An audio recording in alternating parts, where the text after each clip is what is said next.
So the cars there on the grid is cleared, and this is how they line up. Lamborghini and Corvette on the front row of the grid, with BMW and Porsche on the second row. The first driver is the one listed that will do the first stint in the car. Stéphane Lemray sharing row 3 with Joe Osborne, so it's Audi and Porsche on the third row of the grid. Row 4, Paolo Bonifaccio's Audi and Joachim Lambert with the Corvette, and he's proved to be quick this year as well, so he could make progress. The best qualifying of the season for United Autosports, putting Matt Bell 9th on the grid, and then Sean Breslin also going well to be 10th. Lapalainen and Zeiler sharing the 6th row, Porsche ahead of Corvette, and then you get to the first of the Ferraris, Giacomo Petrobelli sharing with the quick Diego Alessi and the BMW Z4 Ashaba Volta. Then it's Ben Hendelhofer after his big grassy moment yesterday, and the Ford GT lining up alongside.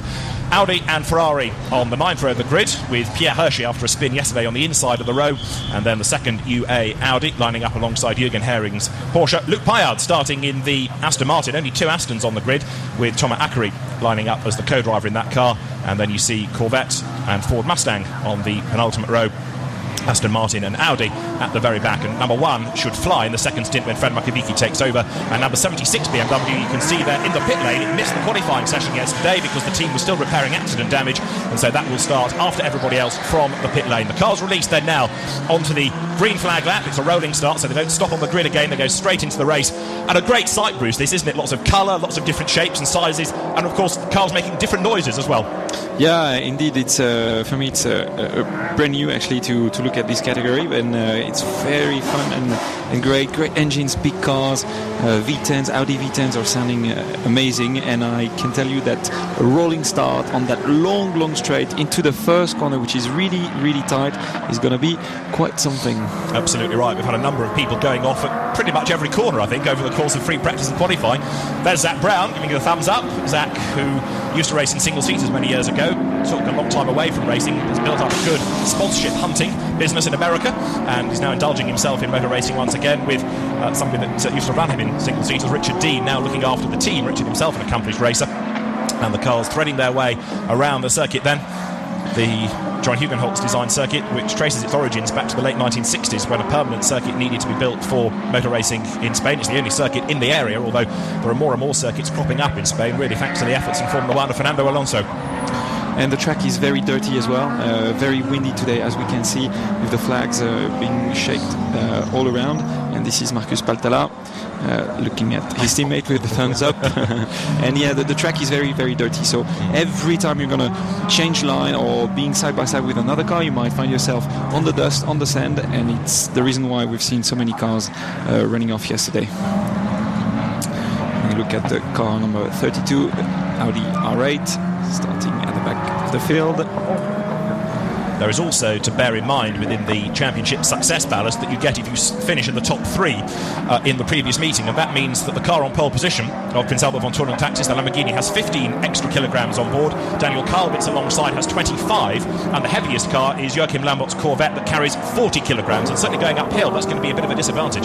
Yeah, actually the weight is quite a disadvantage for the engine, actually, because the car has to pull more, and as well onto the brakes and a little bit in the corner, so it affects the car everywhere, and if the open was a bit faster everywhere, it's a small disadvantage. It puts the car all together at the same level.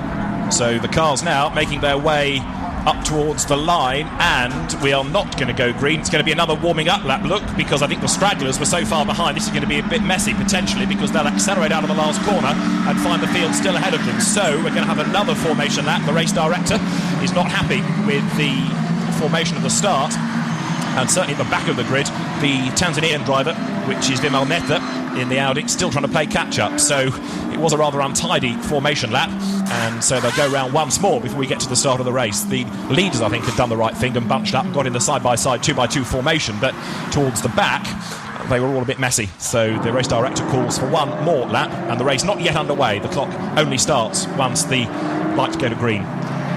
It's not that difficult to be all tidy up. Now we were on board with the Exis Aston Martin. Listen to the noise.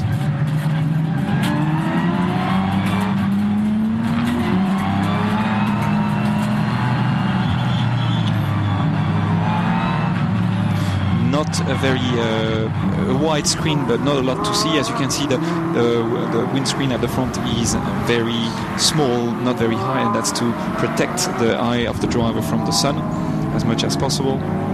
and they're going through Le Mans and Farina, the tightest corner, very, very tight corner.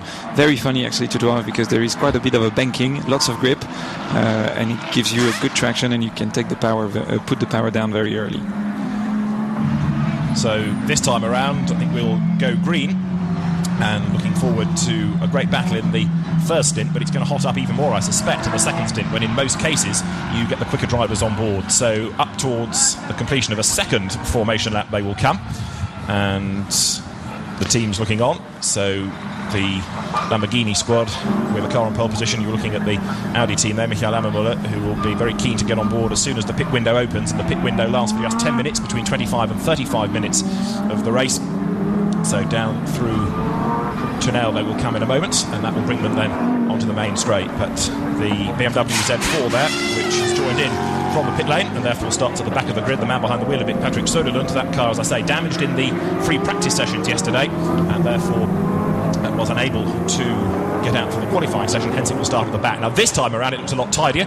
It's Mike Parisi looking pretty confident. Yep, the safety car was a lot slower to make sure all the cars were in a good pack. As you can see, Nissan leading the pack, they're all tidied up, side by side, ready to go.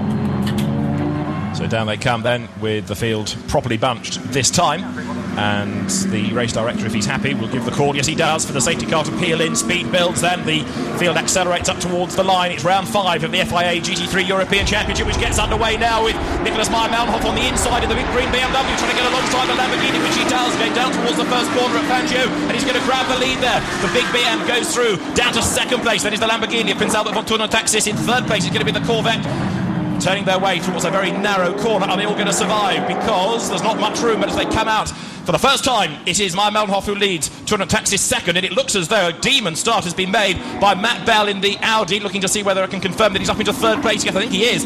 Great getaway then. So he turns his way through the corner up towards the end of the first sector.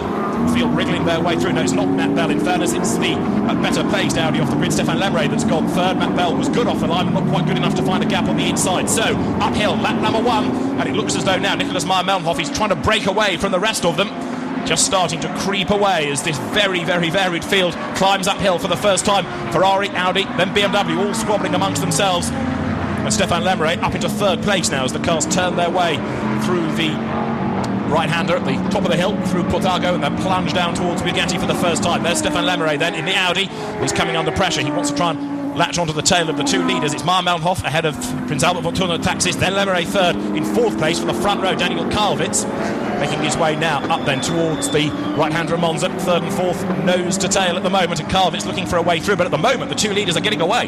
Yeah, they are, and I can tell you they all did a very, very good job, because when I saw 4 cars side by side going to the first corner, I never thought they were going to make it, and not a car went off. He's right in the toe now, the Corvette just behind the Audi. Let's see if he can try to overtake. I think he should be able to. No, the Audi is very fast as well in the straight today. Wind in the back. Is he going to try to make his way to the inside? No, defending Audi stays in front. Stefan Lemray, very experienced driver. Daniel Karlwitz then behind him in the Corvette, and Paul van Splunteren going after them now in the Porsche, looking 5th place. But Karlwitz could barely be closer, could he, to the back of the Audi now? Almost nose to tail, these two. Karlwitz goes to the outside line as they turn their way through Le Mans, up then towards the very slow right-hander at Farina. But it's hard to find a gap around here, particularly in a wide GT car. Yeah, exactly. It's the narrowest corner of the track, and they're side by side, but it's not the right place to overtake over there. He's going to keep the advantage. Ooh, around the outside, it's not going to work there. He's really pushing hard, trying to find a way. He's all over the place on the Audi of Lemray, who is defending quite well, actually. He is indeed. And look, Paul van Splunteren there in the Porsche is getting closer and closer all the time. Lemray effectively now is holding up Karlwitz. He's slowing himself down as well by taking the more defensive line. So what was third and fourth is now a battle, third, fourth and fifth, and 3 different types of car in the mix. Yeah, exactly. And the others at the back are catching up. He's actually slowing down everybody, probably make them lose about a second a lap now, and it could get messy if too many cars are getting involved.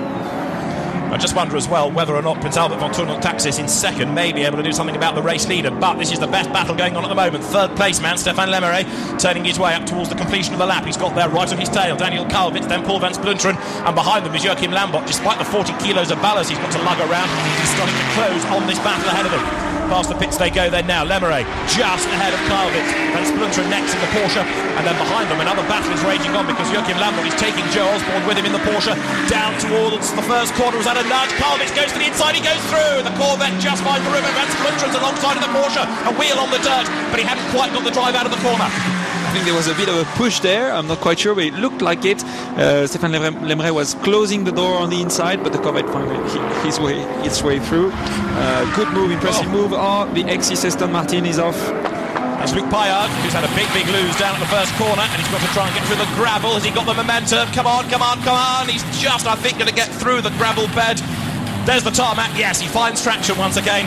It's a big heavy car, the Aston Martin. Lucky he didn't sink down into the gravel. Yeah, lucky. Now the car is full of gravels. He's going to put some gravels everywhere on the track, and the leaders are going to catch up the gravels when he's going to hit the brakes. Look at this. Ooh, gravels coming out everywhere, and we have a replay of the overtaking maneuver of the Corvette. Yes, there was a little push there, as you can see. Lemire felt it in his back, I can imagine, and the Porsche trying to make his way through on the inside as well, but Lemire defended, and only the Corvette went through. And you don't argue with the Corvette, big heavy car. Now what did Luc Paillard do wrong? Try to overtake. Ooh! Poof! In the back. Another push, and you can see the smoke inside of the cockpit. That's the front left wheel, which is blocked. See again, yeah, all wheels locked actually. Front left completely locked up. So not only gravels, he will have a flat spot to deal with. As we're back through the leaders. But we have a new race leader now because the Lamborghini has gone through. Meyer Melnhof is down in second place and being caught by Carvitz. So out of sight, it looks like the BMW has had a moment, and it's a big advantage now of almost 3 seconds that the Lamborghini has over the BMW. Has he got a problem because he's a little bit slow out of the corner? Look at the time that Carvitz has clawed back then. Second and third places. This is the battle to look for now. Nicholas Meyer Melnhof just ahead of Daniel Carvitz. BMW against Corvette, and then creeping into the picture as well is Stéphane Lemire, and that's a spin down at the first corner. It's another of the Audis that's trying to rejoin. That's Lemire, in fact. Lemire has lost it. Yeah, there was a Porsche trying to make the Porsche just behind was trying to make a move on the inside, and I think there was a small contact there, and he ended up in the gravels. Well, the Porsche that was behind him was Paul Van Splunderen, so if there was contact, then that may well have been the man that triggered it, Paul Van Splunderen. So that's going to shuffle the order yet further, and Joachim Lambert goes through ahead now at number 11, which is Joe Osborne. They'll gain a place as a consequence of Lemire's moment, and behind them is number 4 Audi, going well in the hands of Paolo Bonifacio at the moment. So Joachim Lambert turning his way up towards the mid part of the lap. He crossed the timing line in 6th. He's going to gain a place, and Lemire is not yet rejoining, and it looks like there's more damage than we first thought to that car. Yeah, puncture to the rear right wheel following the contact, and he's out of the race. It's over for them. Luc Paillard, in the meantime, is trying to recover. He's just gone ahead of Emil Meta, which puts him up now into 23rd place. Recovering, of course, after his moment earlier on when he went all over the gravel down at the first corner. So, the car that started on pole position here is now the car that leads the race, and Albert von Thurn Taxis has got to try to build up a big gap. Nicholas Meyer Melnhof is in second place and getting away once more from Daniel Carvitz. The gap grows between them. 4th now is the Corvette of Joachim Lambert, and in 5th place behind him is Joe Osborne's Porsche. There they go, with 6th being a car in the hands of Paolo Bonifacio, but a very impressive 7th. There you can see it, the red Ferrari now, number 87, in the hands of Giacomo Petrovelli, and that car started on the 7th row of the grid. So Petrovelli has done a very good job here, considering the team didn't really fancy its chances in the Ferrari on this circuit. Yes, that's because the Ferrari is very fast in the straight, but he's struggling a little bit into the corners, into the tighter the corner, the harder it is for them. As you can see, he's now doing a good job, and even though he's struggling a little bit in those hairpins, he makes sure he's early on the power and makes the most out of the engine of the powerful Ferrari engine, basically. Up the hill they go, and into the very fast chicane, changing direction. You can see the cars are bouncing because the track is pretty bumpy. And this battle we're looking at now, Corvette versus Porsche. Remember that the Corvette, because of its success so far this year, is carrying 40 kilos of extra weight, whereas the Porsche behind, in the hands of Joe Osborne, doesn't have any success ballast. So at certain parts of the circuit, the lighter Porsche should have the advantage. Yes, actually here on the brakes and into the small corners as well as they put the power down, you can see that the Porsche is very close from the Corvette, which still does a good job, doesn't have to defend, and that's the Z4 that started from the pit lane that spun at the exit of Le Mans. Patrick Soderlund's doing the first into the car as Joe Osborne has worked his way past Joachim Lambert now, so that's going to put him up into 4th place, and Joe Osborne's lighter Porsche. Is it going to get away? No, I don't think it is. Lambert comes back at him. Look, as they come past the pits, goes to the outside. Can the Corvette steam past the Porsche? He's got the grunt in a straight line, but he's going to be on the wrong line for turn 1. Yeah, but he braked later. Now the Porsche comes back. Ooh, side by side, and the Audi is on the inside in a spin from the Audi, and the Ferrari gains a place. Paolo Bonifacio it is that spun. Now, was he tapped into that because he had Giacomo Petrovelli right there with him? There may have been a little bit of a nudge, and they went to the corner, and still trying to defend for all he's worth is Joe Osborne, but Joachim Lambert is right on the tail of the British driver. I think there was a very small contact there again. It's amazing, all those big cars going contact together. Corvette against a Porsche, and I don't think that Lambert has given up yet. Absolutely, and of course he's got a quick co-driver, but so too has Joe Osborne, so these are cars that should stay in that leading group all the time. Now, Paul van Splunteren, who we thought had been involved in the incident that took out Stefan Lemeret, was definitely involved because he's fallen back now into 14th place, and he's given Marco Holzer a lot more work to do. And this is a replay of the Z4 getting in all sorts of strife. Well, that was a bit strange to me. What happened there? Looked like he had the throttle stuck or something. And the car pitches off the road and rattles into the barrier. And let's catch up on Joe Osborne's attack on Joachim Lambert. Very nice. Dive to the inside. He saw the little window open and dived in. Very good maneuver. Which in turn, therefore, puts him up into 4th place. Now, a little bit later, next lap, into turn 1. Corvette was faster in the straight and braked on the outside. Couldn't make it, and the Porsche kept the advantage on the inside as the Audi trying to make his way into it as well, just spun. And the BMW, run by the Need for Speed team, after its clang into the Armco, has come into the pit lane, and it may well be that they park that car now and just work on it to make sure all is well for race 2. At the head of the field, Prince Albert Montour Taxis lapping quicker than anybody now. He's just done the best lap of the race. He leads by 4 seconds. I would doubt that's enough to preserve a victory for his co-driver, but he needs to build that lead as much as he can, and he's being helped by all of these battles that are going on behind him. Formula Audi here, look, all the Audi R8s getting themselves together, with Csaba Walter in the surviving BMW Z4 tucked up behind. The Audi becoming a very popular car in GT3, whereas surprisingly you've only got 2 Ferraris in the entry, and somebody off there, one of the Corvettes, number 17 it is, which was near the back of the grid anyway, Grégoire Desmoustiers, who is trying to dig himself out. Grégoire Desmoustiers is a very young driver, not so experienced in the GTs, was the racing in Formula BMW last year, so still making up his experience. And somebody else, of course, bringing gravel onto the road, so increasingly as people make mistakes, it's trickier for the drivers to have a clean racing line. It is. Now we're having a look at Grégoire Desmoustiers' mistake again. He didn't spin, he just braked too late and couldn't stop the car early enough into the corner, and now it's the BMW is off the road. Nicolas Meyer-Melnhof has plunged off into the gravel as well. That's coming downhill into Bugatti, and he's pretty close to the edge of the road there, isn't he? Yeah, that's terrible. It's a wrong place to go off, but as well he was running in 2nd position, so it's a real shame for them. Hopefully they'll be able to push the car away soon. There's going to be a yellow flag in that corner. Because if they can't, and he's going to be able to get going, good work there by the marshals. I was about to suggest that if they couldn't move it, we'd end up with a safety car, and that's bad news for the race leader. His gap would disappear, but the car is back into the race, so all is well. Some more gravel on the track as well. Yes, that's true. Jarama becomes a rallycross circuit now. There's gravel everywhere. This is what happened. Ooh, and he was lucky not to damage the car or not to end up in the barrier, and that he didn't go deeper into the gravel trap. He must have scared himself, because just for information, this corner, the cars are through the corner at about 200 km per hour, maybe a bit more, 220. It's blind, and the barriers are not too far.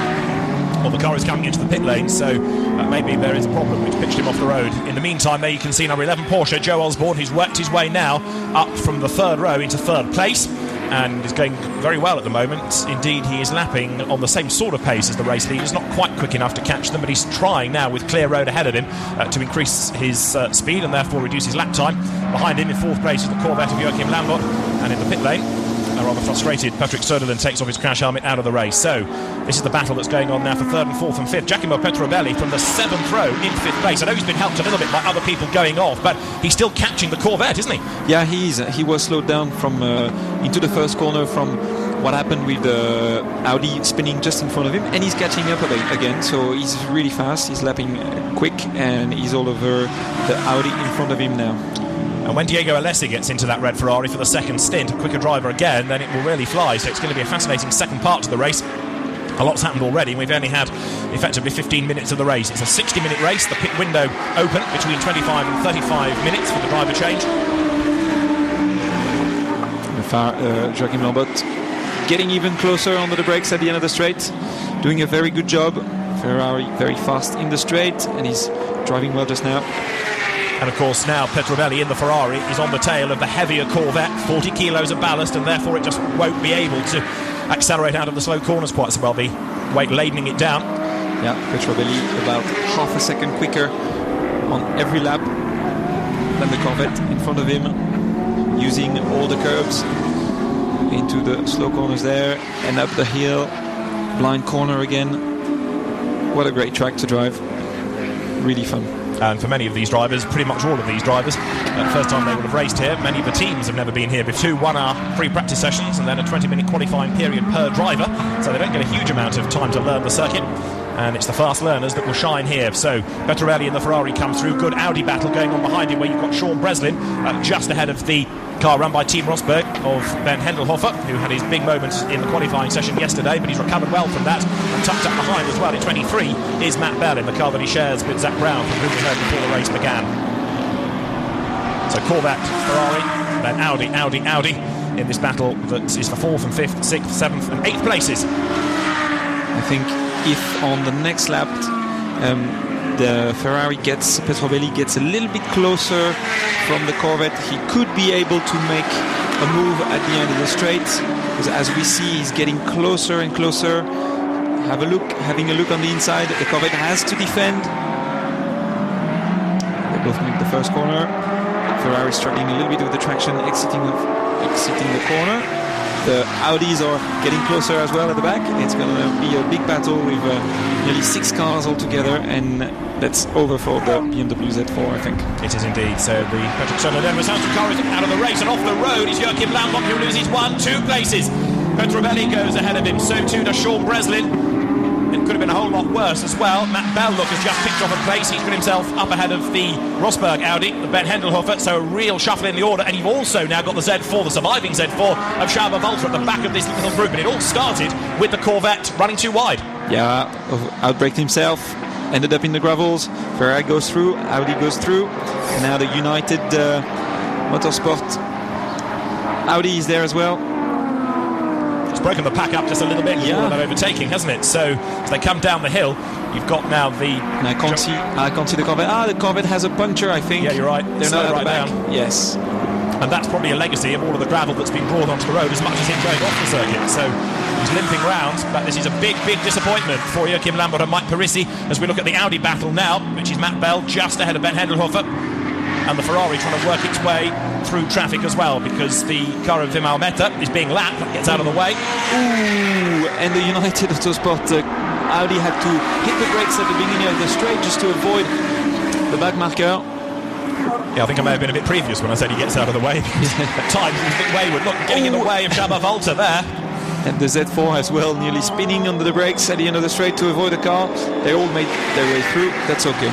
So a lap to give him quite a lot of shuffling, and as the Corvette of Joachim Lambot pits, the race order then is that the Corvette in the pit lane. Von Tournataxis leads in the Lamborghini. Second is the Corvette of Karlvitz. Third is Joe Osborne in the Porsche. Up to 4th now there, the Ferrari of Petrobelli. 5th, the Audi, the yellow and black car, Sean Breslin. And 6th behind, the red, white and blue United Autosports Audi in the hands of Matt Bell, who has yet to complete really 12 months of car racing after being a very quick kart racer for a number of seasons, but he's adapted to GT racing so well. Began in Ginetta racing. There he is, and Matt Bell right on the tail of Sean Breslin now.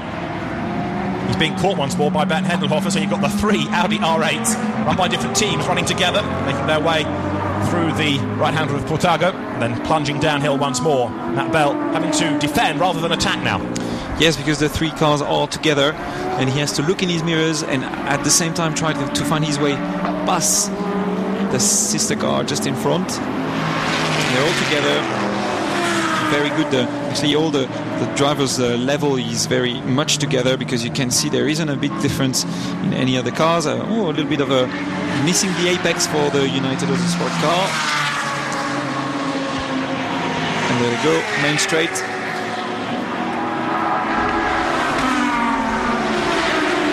Goes through with Ben Hendelhofer behind him, 6th and 7th, those 2 Audis. Giacomo Petrobelli then now doing his best to edge away in the Ferrari as they go down through that little kink at Nuvolari and then swing through the right-hander of Fangio.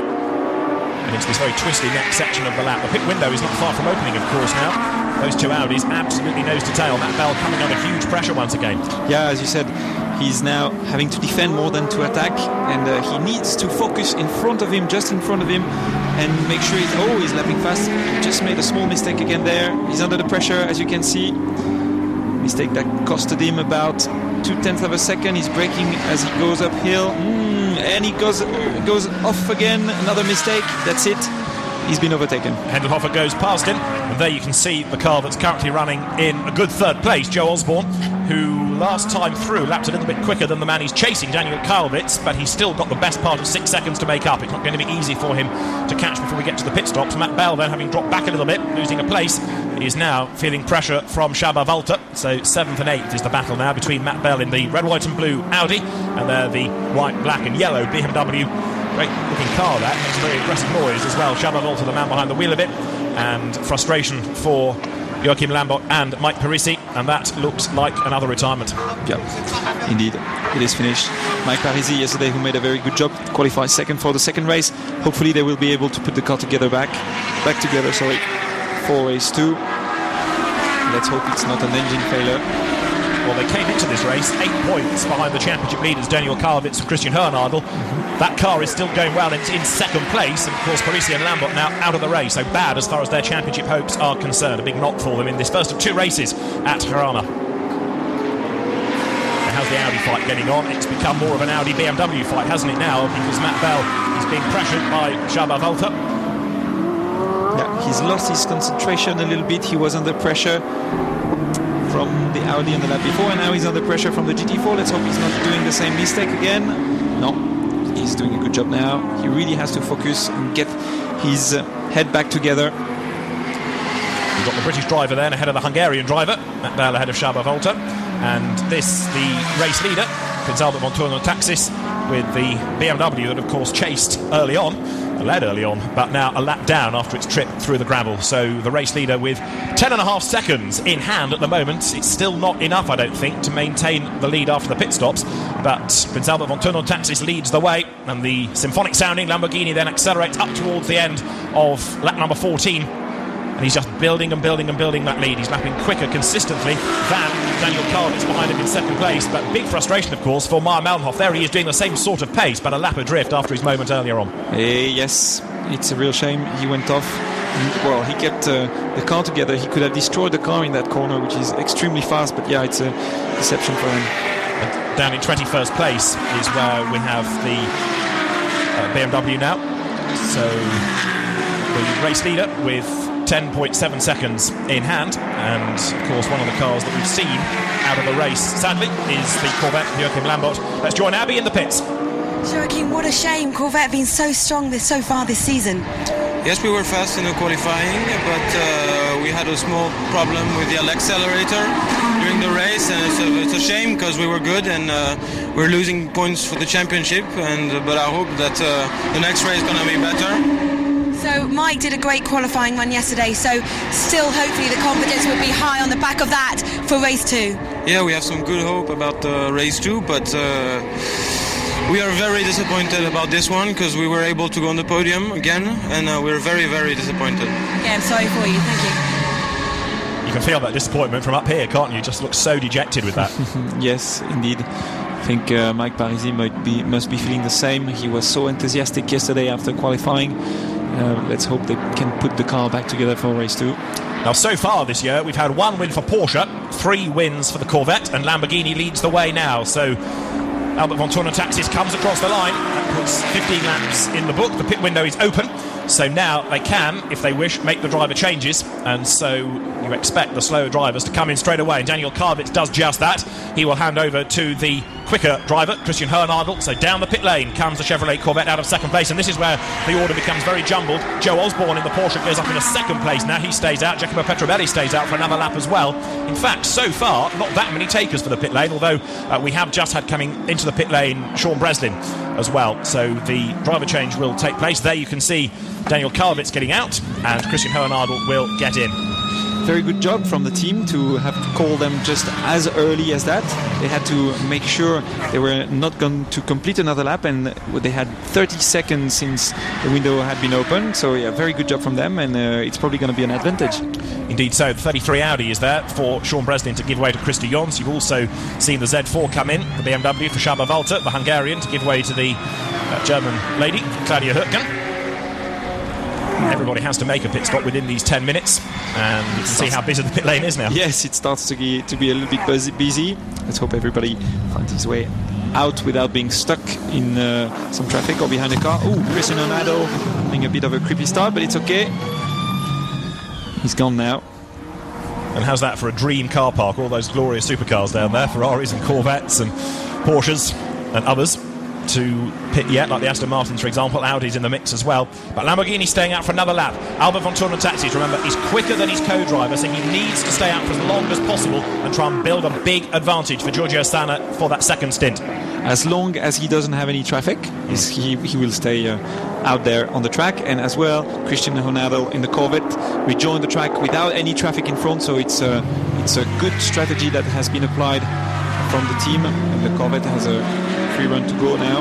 Now, a possible problem for the Corvette of Tony Zeiler there. Dino Lunardi has got into it, but the bonnet is up, so that's a car that's going to be a bit longer in the pits, I fear. We'll give you the race order at the end of this next lap once people have fed back in, as the order continues to shuffle. The Aston Martin in the pit lane for Manuel Rodriguez to give way early to the much, much quicker Frederic Makovici, Fred Mako, who is a real star no matter what you put him in. Yeah, a win already in GT1 as well with the GT1 Aston Martin in Silverstone. Okay, the Corvette gets going again. He fixed a little problem. And also in the pit lane, but looking as though it's having a long stop, Paul van Splinteren's Porsche, Marco Holzer, to take it over, but I would have thought that car should have rejoined by now. There is Dino Lunardi, who yesterday had a trip into the gravel under a yellow flag, which wasn't his finest hour, was it? No. It was scary. I think he must have heard something from the clock of the course. Little warning. And as the leader, Prince von Thurn Taxis still having a free road in front of him. He's probably going to carry on until the end of the pit window, really. He wants to stay out for as long as he can. It's been a very good opening stint, this. He's managed to fend off the challengers and build his race lead, so he comes across the line now. The order, of course, much jumbled. It's a slightly false situation in many respects as to who is in second place because of the fact that not everybody has made pit stops. They've got lapped traffic. Now, of those that have made a pit stop, 101 Corvette. Now, with Christian Horner at the wheel, is the highest place. He's the best of the pit stoppers, therefore.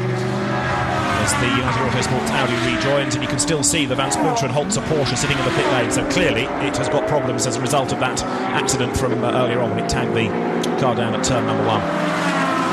Yes, indeed. There was a little contact there, and there's probably some damage on the car that needs to be fixed before race 2. Indeed. Now there, Charlie Hollings has taken over the 88 Ferrari, and frustration for Pro Speed, and a big problem for the front left corner of the Porsche. Yeah, Marco Holzer doesn't even have his helmet on. Just looking at the car. Ooh, that's brave.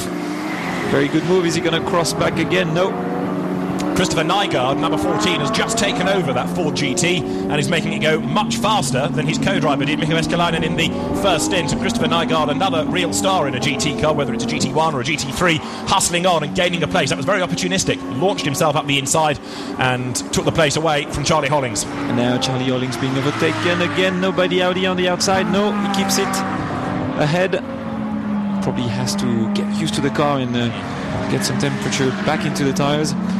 He's got Michael Ammermuller behind him in that Audi, and Michael Ammermuller can be quite forceful when he needs to be. Yes, if he keeps it on the track. That's right, yes. Which he didn't yesterday. Had a spin in his qualifying session, so Charlie Hollings needs to keep a pretty big eye on his mirror here to make sure he knows exactly where the Audi is. But Charlie himself, a very quick single-seater racer who drove in Formula Le Mans on occasions last year and then now switching to GT racing, knows what he's about. There's the race leader. So for how many more laps is Albert von Thurn Taxis going to stay out?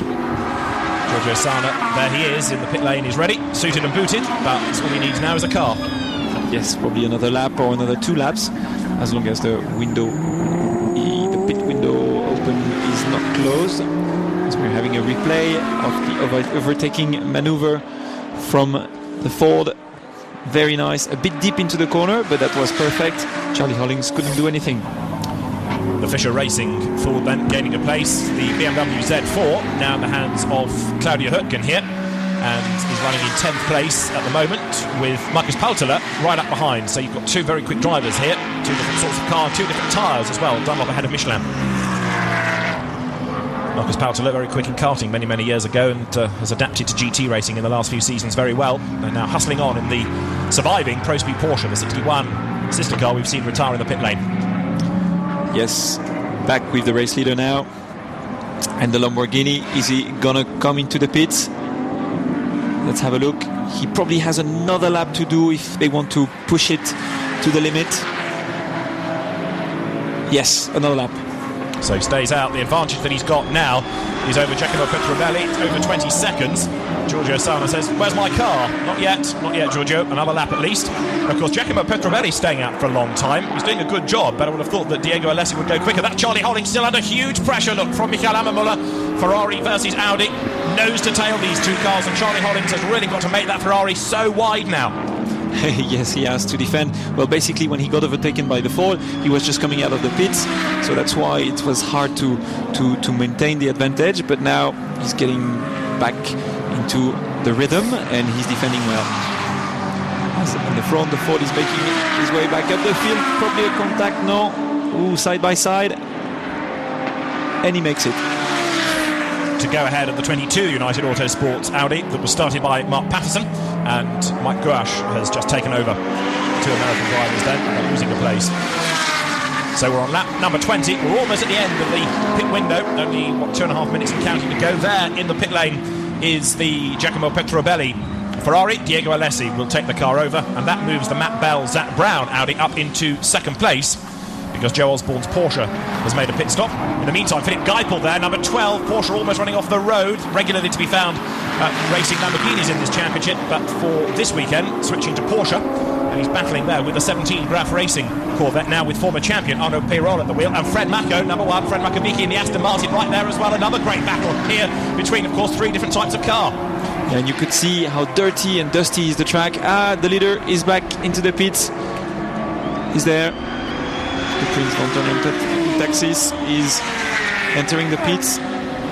So the question now is whether or not he's going to be able to keep the lead. We are getting news of a 1 second stop-go penalty for number 77, Claudio Hürtgen's BMW Z4, for violating the pit stop time.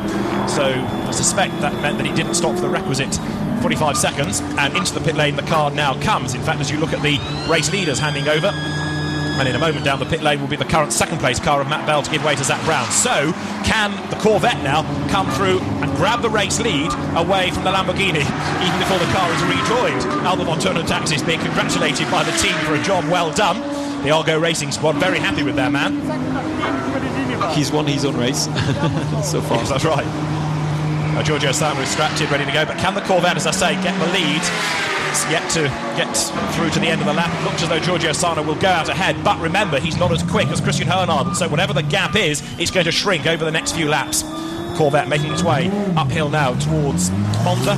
Back down the pit lane, rejoining the race then, is the Lamborghini, Giorgio Sana at the wheel, but this is the car that's now going to be charging on in pursuit. It won't grab the lead just yet. However, as into the pit lane has come number 100, the sister car of Bernhard van Oranje, similar Corvette. There, look, it's Christian Hernadl, and now he's going to be chasing after Giorgio Sana. I don't know what the regulation says in the GT, but Giovanni Sana just crossed the white line at the exit of the pit lane, like big time. Well spotted. So in a moment we might get news about that. Yeah. And two Audis side by side, followed by a Ferrari who's trying to make it as well on the inside, and he manages. Excellent, sideways, back on the throttle, but Audi keeps it. Oh, they're going to still be sideways going into Le Mans. No, the Ferrari takes the advantage. Good job. The pit window closed. Everybody then has served their mandatory pit stop. That means that the driver that's in the car now will go through to the end of the race, and in most cases, not all, but in most cases you've got the quicker driver. Not though for the case of the leading car. So at the end of the next lap we'll get a proper idea as to what Giorgio Sana can do, but in the meantime battles rage on right the way around Jarama, with Ferrari, Audi and Audi nose to tail here heading towards us. Everybody has to defend at the same time as they have to attack, having to look in the mirrors, having to brake late into the corners. Oh, the Saint-Eloque Audi. Bruce Legeroux now, having taken the car over, and he's done exactly in this race what his co-driver Pierre Hershey did at that corner in qualifying yesterday and had a spin into the gravel. They must have a little bit of a brake balance problem, locking the rear wheels all the time into that corner. And there the Audis you can see. Kenneth Hyatt, number 3, the son of the legendary touring car racer Hans Hyatt, goes through. So Giorgio Sana across the line, and let's go down into the pit lane and join Abby. Yeah, another very happy Albert, and you're shrinking for me, which I'm pleased with. Albert, a great execution from pole. You really created a great lead. Hopefully you haven't given Giorgio that much to do now. I think we were able to put a little distance to the rest of the field, which I'm very happy about. The tyres are deteriorating, unfortunately. A bit of a problem on the front axle. We have a lot of understeer in the fast corners, which would surely cost Giorgio a little bit of time now. But I think we're in a good position to get some points at the very least. Albert, I have to ask you another question. When your teammate went out exited onto the actual track, he went over the white line. Is that a penalty? I'm guessing by your facial language it's not. Or it is. Did he cross the... That's what I'm hearing. Well, that sucks. That's a diplomatic way of saying it. Well, that means that we're probably gonna get a drive through. If it's a white line, I imagine it is, and well, that's just too bad. But honestly, I did my race, and I'm happy about what I did, so I don't really care too much. Yeah, you did your part. Well done. And well done, Abby. Good question. And you saw the reaction there, because that was the first that Albert von Thurn and Taxis knew about it. So Giorgio Sana has committed a sin. And that's Fred Makovici going off the road then, plunging his way through the gravel. He doesn't often do things like that. Now Fred Mako keeps his foot in. Can he drive the car out of the gravel pit the other side?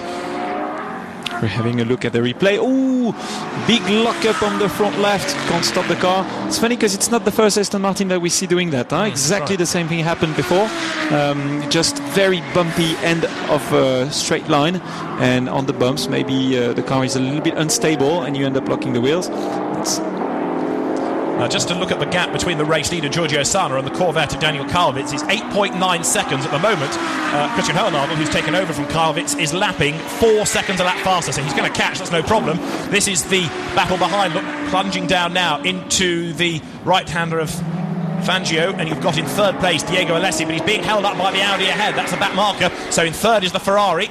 Right behind him is Kenneth Hyatt, and then the next of the Audis, fifth of Christian Young. So the Ferrari, there it is, in third place. Antonio Taxis, despite the possible penalty, still finding time to smile, very pleased with his own efforts, and it was a very good first stint by the German. He's explaining his race very enthusiastically. He's very happy. Oh, see, the Audi is letting everybody pass. And now we had a look at the Ford GT40, who was in the gravels. Yeah, it is. Yeah. Christopher Nygaard's made a mistake. He's been very aggressive and pushing very hard on since the last few laps. And we have, I think it's Petrovelli. No, actually, Charlie Hollings. This is 10th, and Michael Aola behind him in 11th. Now, this was what Nygaard got wrong. Turn 1 again. Didn't spin. Tried to spin. Yeah. That tried to overtake the front, but he was able to keep going. So everywhere you look at the moment, there is a battle, and Claudia Hürtgen then in the BMW Z4, there it is, the second of those two cars, now has fallen down the order to 14th place because of having to serve that 1 second stop-go penalty for the pit stop infringement. And the gap between the race leaders is down again. It's down to 4.6 seconds, so it's about 4 seconds a lap that the Lamborghini is being caught. This time through, we may well get a change of lead. Yes, the next lap is going to be very tight. They might be together. And I think that's Dino Lunardi, and that's Charlie Hollings still defending. Still for 10th and 11th places, Charlie Hollings ahead of Michael Ammermuller, Ferrari ahead of Audi. Those to tail these two as they turn their way around the top of the circuit through Monza, then drop downhill once again. Can you imagine Ammermuller being starting to be a little bit frustrated, being stuck behind a Ferrari. In the meantime, here for third place, Diego Alessi can't really pull away from the Audis. He's having to look to his mirrors quite a lot because he's got Kenneth Hyatt and Christy Gons right up behind him, and those two Audis also getting themselves together. 33 off to the race by Sean Bresley. Now Christy Gons is running a little bit wide and kicking up the dirt, going well. And Claudia Hürtgen in the BMW Z4 comes towards us, working her way through traffic. Arnaud Pirol behind in number 17 Corvette. and then Dino Lunardi in the number 18 Chevrolet Corvette. So the order continues to shuffle almost at every corner, doesn't it now? Yeah, it does. Fights everywhere, all up the field. And Claudia Oetgen doing a very good job with the small Z4. It was a very nice engine sound, very impressive, very low vibration, which is quite impressive. Now the race leader has just gone across the line. There he is. There are two back markers between Sana and Hernadel, and the gap is 1.8 seconds. Giorgio Sana works his way past the traffic, but we've got just under 19 minutes of the race to go, and I can't see him retaining this lead. As I've been saying, about 4 seconds a lap is the gap, the way it's been coming down. That time, in fact, it was slightly less. It was only 3 seconds or so between the top two in terms of the difference in lap time. But as predicted, Christian Hernadel just lapping much, much quicker. So he's going to be there, isn't he, by the end of this lap, if he can get through the traffic. Yeah, if he can get through the traffic, because now it's a bit of a tricky situation. The green BMW that you see is lapping very fast as the leader, or even faster, but he's down 1 lap. And the Audi in between as well is not in the fight. So Christian Hernadel has to make his way through those two cars before he can attack Giovanni Sana. And it's a bit tricky because you don't want to get involved. He had a small mistake by Sana there. The car just looked a bit nervous as he came over the brow, but let's just see whether it's cost him any time. Hernadel still trying to find a gap. Of course, these two back markers having their own battle, so it's difficult for him to find a way through. Downhill they come now. This, for the moment, allows Giorgio Sana a chance to break away, and certainly Hernadel being held up in the traffic. But when they get to the main straight, he should be able to go storming past. Yep, you can see Christian Hernadel flashing the lights to say, I'm here, I want to pass, let me through. And oh la la, and those two cars starting to be side by side, touching, nearly spinning. Oh la la, Christian Hernadel has to be very careful with what he does. Is Bruce Legeroux there in the Audi? Remember, he's had a spin and he's trying to find a way past Martin Matschke, who's taken over the BMW. Right, again, lights flashing from the Corvette as they come across the line. The gap is still down by another 0.4 of a second, but still those two back markers are in the way, as they have been really for a whole lap now. Yes, and the situation could remain like this for some time unless Legeroux starts to be a bit more aggressive, and all around side by side it's super dangerous. Christian Hernadel, you don't want to throw it away, trying to overtake back markers, and at the same time they're protecting the leader, and Giovanni Sana has an easier life as long as those two cars are protecting him. But the one thing that's not happening for the back markers is a blue flag, so they're having their own battle, but they're not being warned about the quicker car trying to lap them, are they? They should be blue flagged, and they should hear from their pit and engineers as well. Christian Hernadel getting massively frustrated about this, flashing the lights all the way around the lap. Come on, get out of the way, I'm losing touch of the race leader, he's saying, and he shouldn't have to battle away past, they should let him through. Yeah, he shouldn't. I mean, he has to blue flags. We could see the blue flags. Yeah. But hey, the problem is none of them wants to give way, because they have a blue flag for the car which is behind them. And how are they going to do that? It's now down to Bruce Legeroux to be clever, let the Corvette pass, make sure he takes the tow, and then make a move on the BMW. That's how it should be. Otherwise, he's going to have a penalty. He should take, as he just had a blue flag. That makes no sense. He's through now. Gone through. Now, if he can pull away, this might, of course, stop that battle and allow life to get a bit easier for Christian Hernadel. Still be flashing the lights, but this time in a different car. Legeroux runs wide, kicks up the dirt into the face of Martin Matschke. The gap between the race leaders has crept up again to 1.7 seconds. As soon as Hernadel can get past the traffic, then he can really make a bid for race honours, but he's still got these two back markers. What's that? They've been in the way now for 2 full laps. Yeah, that's not correct. And the thing is, the BMW is extremely fast in the straight, and it's contact with the car chasing the leader. Well, that's one of them finally sorted out. Martin Matschke has gone through, but just look at the way that Bruce Legeroux now is attacking the race leader. He's trying to unlap himself. He's much quicker than Giorgio Sana. This is another facet to the race. It is, yes. He's going to overtake the leader. So he's not going to be 1 lap down anymore. He's in 18th place at the moment, Bruce Legeroux, in the Audi, but he's on the tail of the race leader. He's trying to unlap himself as Martin Matschke hangs out the back of the BMW there. I can tell you don't want to make a mistake there, because the wall is straight away in the inside. Well, the gap in real terms is reducing, of course, between first and second, even though Bruce Legeroux is between them. The gap is down in the first sector. Legeroux, is he getting out of the way? Yes, finally the message has got through. So he lets the leaders go, and now Christian Hernadel, unaffected, can just storm on and catch up to the race leader, but he's worked unnecessarily hard to get through that traffic. Yeah, it didn't make sense what happened, and finally Bruce Legeroux gave way. He should have done that before. but now is a clear road for Christian Ronaldo and the Corvette to fight against the leader Giovanni Sanna. Just as a reminder, he was leading with a 10-second. He had a 10-second lead on the Corvette after the pit stops, and now it's reduced to half of a second. And Christian Ronaldo is going to try to make an overtaking maneuver very soon, I expect. He's almost there, isn't he, on the tail as they brake for Nuvolari and then turn right through Fangio. They could barely be closer than this. So is this the lap on which we get a new race leader? You've got the Lamborghini ahead of the Corvette. You've got Giorgio Sanna just ahead of Christian Hernadel and Bruce Legeroux a lap behind, matching their pace and running with them. To the outside goes the Corvette. Is there a gap there? Not, I'm afraid, turning through Le Mans there isn't. Is there going to be a gap as they turn their way now up towards Farina corner? No, there isn't, but Hernadel tries to duck up the inside. Is there room? He tries to go alongside the Lamborghini, but still Giorgio Sanna. He's able to hang on to the advantage, but only just. He's holding up the Corvette, no argument about it, but Hernadel just hasn't yet found the proper amount of room, has he? He's almost level there, mirror to mirror. No, not quite. He ducks back in behind the Lamborghini. Sanna doing a good job of defending, but he's got to defend like this for 13 more minutes. Yeah, and he's very bad on the brakes over there, as you mentioned a bit earlier on. And I think that Christian Ronaldo is so much quicker that it's not going to be difficult for him to overtake. He just has to be a little bit patient, find the right place to make the move, to make sure it's safe, and go for it. Down they come then towards Bugatti. Double apex left-hander. The Lamborghini driver Giorgio Sanna feeling the pressure now. Christian Hernadel just sitting there looking for a way through. He may well, of course, just bide his time and challenge on the pit straight. It's now. Opala, defending Giovanni Sanna, but look. Oh, no, it's not the right place.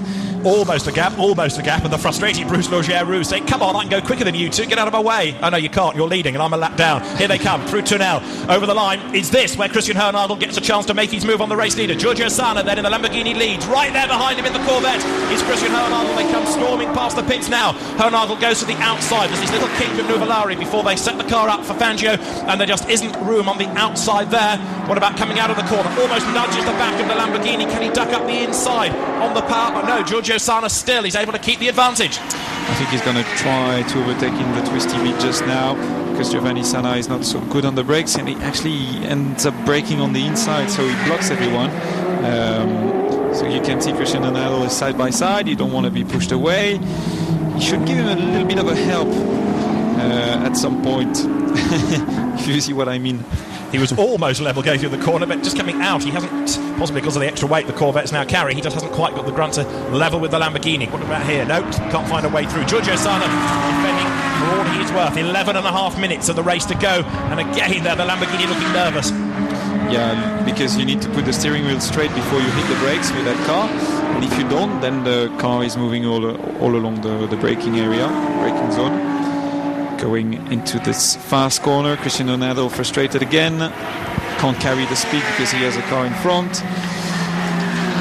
And while they're battling like this, they're being caught incidentally by the Ferrari of Diego Alessi. Race leaders then still tied together. Daniel Kalvitz watching on from the pit lane. He can see the pictures, he can see the timing data, and he can see now his co-driver once again able to have a go through the corners, but then coming out of the corners just can't quite get up alongside the Lamborghini. Bruce Legeroux a lap back there, running third on the road of these cars. Now leaders go past the pits and they're going to be level almost this time. On the outside line is Christian Hernadel. There on the inside is the Lamborghini. Giorgio Sanna will have the line. Sorry to interrupt, because I didn't know if he had seen him and it could have been a very dangerous position. But he's managed to get through the corner unscathed, hasn't he, Giorgio Sanna? And also Christian Hernadel, who, having done all that hard work to catch up, is now having to work even harder to find a gap and to go through. And Albert von Turner Taxis is still smiling. Is he going to be smiling after another 10 minutes or so of the race? Christian should dive on the inside there. It's the only place that I've been seeing for 2 laps. If he changes his line on the entry, stays behind, dives on the inside, that's it, job done. So I hope he's going to see that window. 10 more minutes he has got in which to try and work out how to get past the Lamborghini. And to be fair, Giorgio Sanna, he says tempting fate a bit here, has not cracked under the pressure, has he? He's been able to withstand the efforts of Hernadel. Yes, and looking at him driving and diving into the inside way too early at the apex up there. But the thing is, there's only one line up there because the track is dirty, so you can't overtake. So come on, Christian, try to find a way. Bruce Legeroux at the back is going to end up overtaking both of them. Yeah, Bruce Logeri very frustrated, of course, because he's proved he can lap as quickly, but that car lost time early on when his slower co-driver was behind the wheel, and of course Bruce had his own spin, didn't he? So that's why now he finds himself a lap back. Here come the leaders then once more with 9 minutes and change of the race remaining through Tunnel. Up now towards the line. Is this another opportunity for the Corvette with all of that grunt in a straight line to have a go at the Lamborghini nose to tail as they come over the line? A tenth of a second between them. Now which way does Hernadel go now? No. Giorgio Sana defends the inside line. He should have gone to the inside. Same mistake again. It's not going to work. But he's going to try the outside line. He gets his nose in front, but it's the longer line, it's the slower line. He comes out on the outside. Is he going to go through? They're absolutely level. They almost touch. This time around, the Corvette tries to grab the race lead. It's not going to work, though. Giorgio Sana again, great defence, hangs on to the race lead. Yeah. Good defending. He has to go to the inside somewhere. He can't go around the outside. Not here again. He should be on the other way. Yeah, he should be there on the inside. Uses lots of curb. Is there contact? There is. The Lamborghini spins. Oh, no. That puts the Corvette up front now. You don't need me to translate that, do you? I don't speak German. I think you got the message. So the very frustrated Albert von Thurn und Taxis watches his car now spin down to second place. And even Daniel Karbitz looked a bit nonplussed with the rather aggressive way that Christian Hernadel made his move for the race lead. So frustration for Lamborghini, but we've got a new race leader then. It's Christian Hernadel. Yes. I was going to say good job from Christian, but I think he could have found another place. He was way up on the curb, wasn't he? Yeah. Well, you can be on the curb there because it's a flat curb. You have to jump on it. Once you're on it, it's completely flat, so that's fine, and it's actually the correct line. So there's nothing wrong with being on the curb there. I think he could have made that move a little bit earlier on and without being that messy, basically. There it is for another angle. The Lamborghini being tapped around. So the new race leader is the Corvette. And of course now Giorgio Sana will be being caught by Diego Alessi in the Ferrari that's in third place. All of Albert von Thurn und Taxis' hard work doesn't quite come to nothing because the car is still in second place, but the chance of a race win is gone.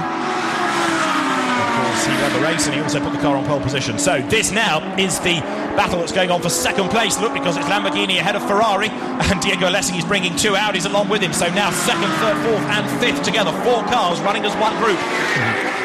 Yes, battles everywhere. Lamborghini leading a Ferrari.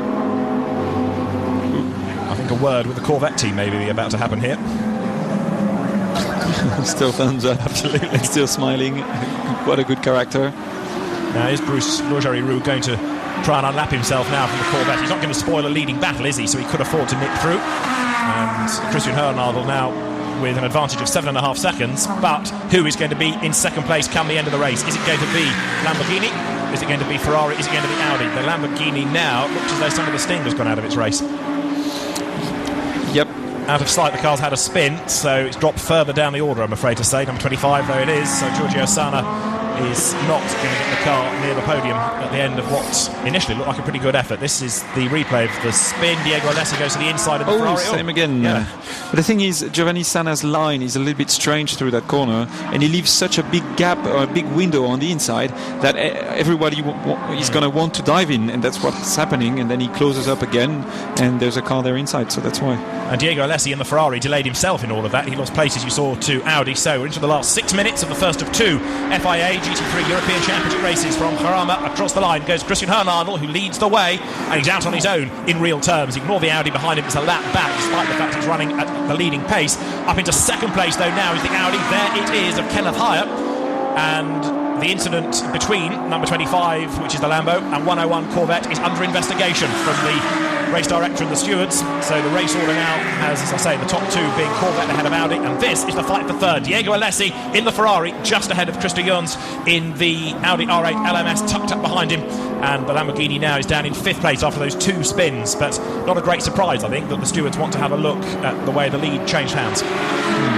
Yep, defending the Ferrari on the inside there. Good job. Ooh, Audi's on the inside, completely over the curb, but it's not enough.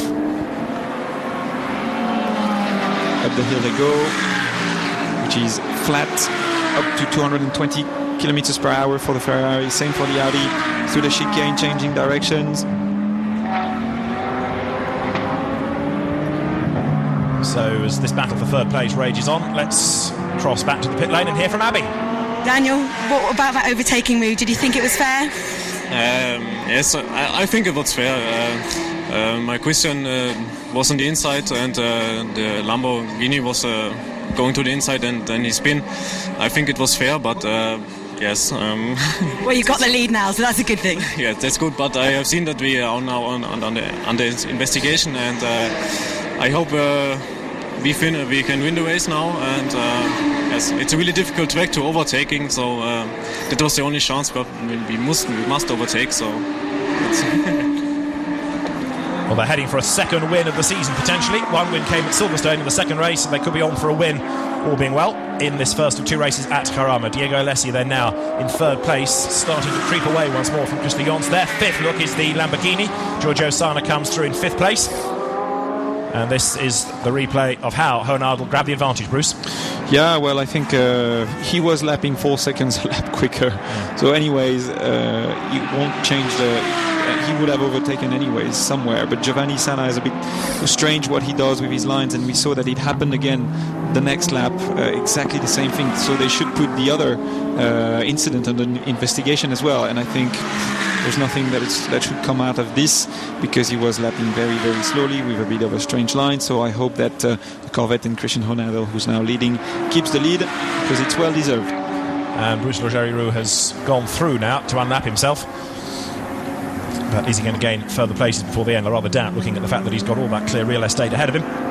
Christian Honardel then is on lap 34. We've got just under 3 more minutes of the race remaining. The checkered flag goes out the first time the leader crosses the line, once the 60 minutes of the race have been completed. And Christian Honardel, as I say, looking for win number 2 of the season. Bruce Legerie-Roux trying to recover after that spin earlier on.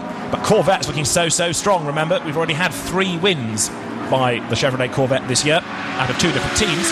And this looks like it's going to be a 4th win for the Corvette out of 5 rounds of the FIA GT3 European Championship. Honardel then across the line. He's backed his pace off a little bit, of course, now, because he has got an advantage of the best part of 7 seconds from Kenneth Hyatt in the Audi. One of his, if not his, overall best showing in a GT3 car. So there he is in second place. Comes from a good racing family. His father, Hans Hyatt, hugely successful in touring cars and sports car racing in the 70s and 80s. And then in third place, Diego Alessi, who is starting to creep away once more from Christian Jons, with the next of the Audis in 4th place. Marcus Paltela is up to 5th in the best of the Porsches, and then despite his moment in the gravel, Christopher Nygaard's Ford GT rounds out the top 6. That's the leading Audi then in second place overall, and Kenneth Hyatt, he's not going to catch the race leader, is he? But second place, a very good effort, because that car started, remember, on the 8th row of the grid.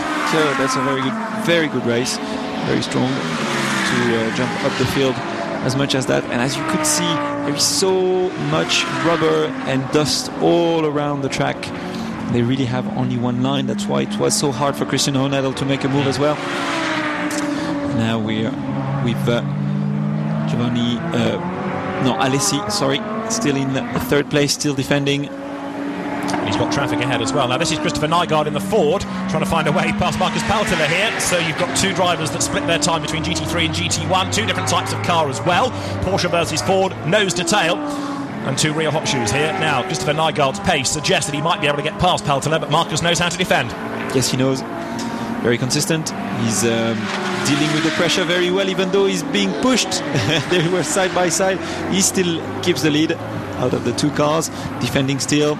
Keeps the inside line, but the GT40 with Nygaard having been very aggressive, even though he made a little mistake, he recovered well, and he's been pushing and overtaking very well. Did a brilliant race. Very good drive from him. He's in the toe in the straight, in the main straight. He's going to have a look under the brakes. Probably Paltela will be defending on the inside line. Yes, he is. Nygaard goes to the outside. Is there going to be room? He's going to try it. That's where he had his indiscretion earlier in the race. So goes up the inside, coming out of the corner, rides the curve. The car squirms as he puts the power down. Couldn't do it. No, that's his technique. He tries to overtake on the exit of the corners because Paltela is defending on the inside. And we are now in the final lap. Indeed, the 60 minutes just about up, and so the checkered flag will be made ready this time for Christian Honardel, who is set for a second win of the season with Daniel Karlvitz. Kenneth Hyatt there in second place, lapping a little bit quicker, but he's not going to make up the 6 seconds, I'm afraid, with only a handful of corners to go. Is Honardel backing off? Just thought the car was weaving a little bit from side to side. That looks like it's going slower, doesn't it? In the first sector, he'd lost 9/10. The gap is coming down. Has Honard's got a problem? Yeah, he's lost 3.5 seconds in the second sector. Yes, he has a problem. No, I think he has a puncture. Look at the car. The car is just going sideways everywhere. And that means we're going to have a change of lead now, because the Audi of Kenneth Hire will go through. Oh la la, terrible. Ooh. Not even sure it's a puncture. I don't know what the car has. Up towards the checkered flag then. There it is. It's going to be, after all of that, a win for the Audi. Kenneth Hire and Ben Hendelhofer come across the line. A shock last lap win. They win by 2 seconds, and Christian Horner slowly goes across the line. Well, he had 6 seconds, over 6 seconds in hand at the start of the lap, and in the end, he ends up in second place. And Kenneth Hire, out of nowhere, manages to find a race victory. And really, it was problems for the Corvette, even though Hire was pushing on as quick as he could. He wouldn't have got there had it not been for the problem of the Corvette. So, Audi wins, Chevrolet second, Ferrari third, Diego Alessi and Jarama Petrobelli. Fourth is the Sean Breslin, Christer Jons, Audi. And fifth, Marcus Paltela fending off Christopher Nygaard. Yeah, they were having a bit of a moment there. I think they had a few bad gestures. He opened the door and told him what he was thinking. And what a shame for Christian Horner and the Corvette. Just on this last lap, what happened to them? Looks like they had a suspension failure or something like that, because the car was weaving. Real shame. Happy for them, but real shame for Horner, because the win was well deserved. Let's have a look again. If we see the car moving. Yeah, the car is just uncontrollable under the throttle, and he didn't even try to defend, which is very fair play from him. I'm not sure what was happening there. So, celebration for Audi, because Team Rosberg and Ben Hendelhofer and Kenneth Hire take the win by 2.1 seconds in the end from a very disappointed Christian Horner, to work so hard to catch one race leader, to find a way through, to build a lead, and then half a lap from home to effectively lose it with a mechanical problem of some sort. Yeah, great shame. Well, they're scoring some good points. Yeah, that's true. They have to be consistent all through the season. They've managed to do that again today, even if they weren't very lucky. See, look at the car. The car is completely undrivable, or maybe he's still trying to understand what's going wrong with his car. But you're right about it being good for the championship, because the man that was chasing them, a point behind going into the race, Philipp Geipel, ended up only 15th. And then the two drivers that were next in the championship, Joachim Lambert and Mike Parisi, of course, retired early in the race. So in terms of points, it's another decent result for Daniel Kalbitz and Christian Horner. The cars will make their way down the pit lane and go to scrutineering. Then the drivers will make their way up to the podium. So it's the first win of the year for Audi. Corvette second, Ferrari in third. Audi, Chevrolet, Ferrari the top three in round 5 of the FIA European GT3 Championship. But we said it was going to be an enthralling race, but I wasn't totally expecting the lead to change on the last lap. I don't think, to be fair, Christian Horner expected it to change on the last lap either. No, and we can't see anything wrong on the Corvette from here. Maybe we'll get an explanation of what happened from Abbey later on. Indeed so. Cars then being waved into Parc Fermé for scrutineering. It started way back on the grid, but a good stint by Giacomo Petrobelli from 13th on the grid to bring it up the order. And there, a delighted Kenneth Hire stands on the door of the Audi, celebrates in style, scores his Ben Hendelhofer's first win within the FIA GT3 European Championship. I'm looking forward to seeing what the reaction is going to be of Christian Horner when he gets out of the car and takes his crash helmet off. Whether it's resignation or abject disappointment. There he is.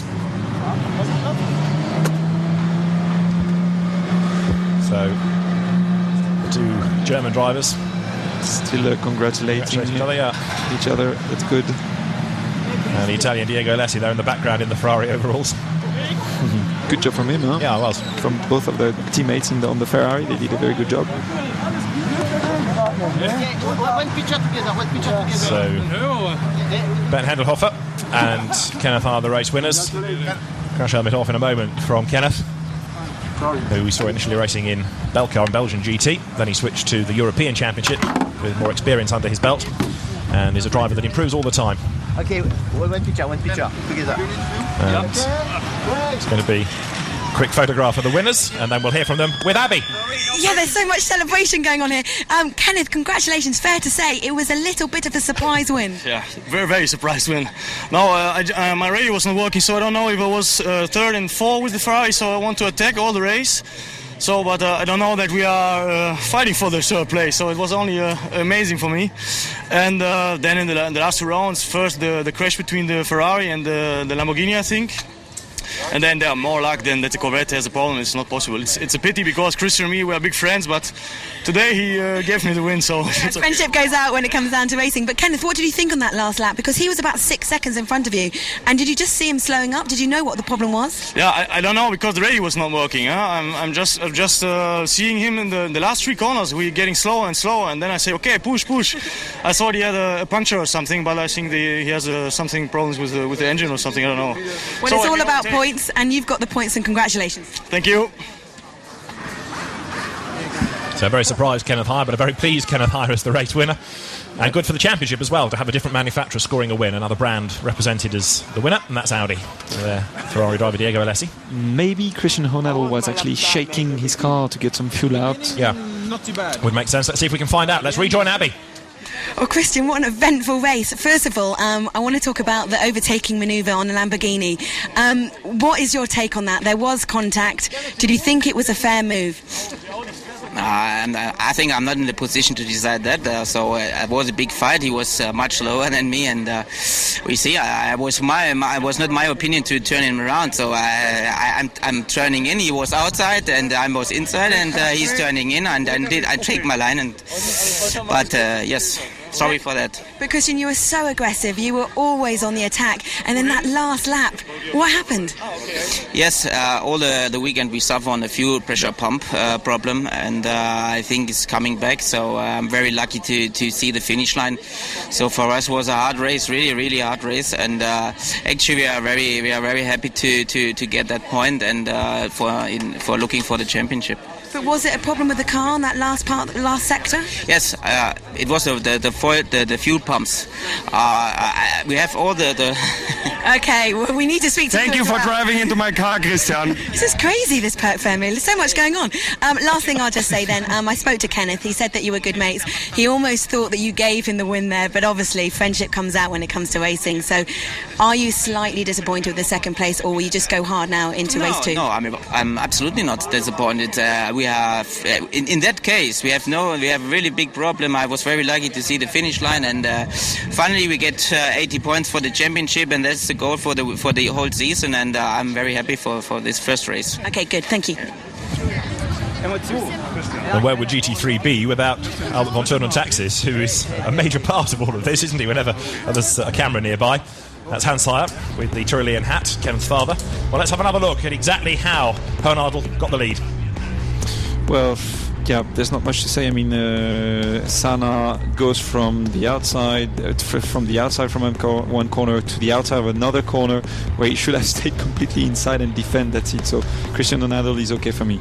So that's the result. Ben Handelhofer and Kenneth Hire, the race winners, and then struggling for fuel on the last lap. Karlvitz and Hernadel drop to second. Petrovelli and Alessi take third, with a good effort by Sean Breslin and Christer Jons for fourth. The best of the Porsches, fifth, Lappalainen and Pautila, with sixth going to the Ford GT of Escalainen and Christopher Nygaard.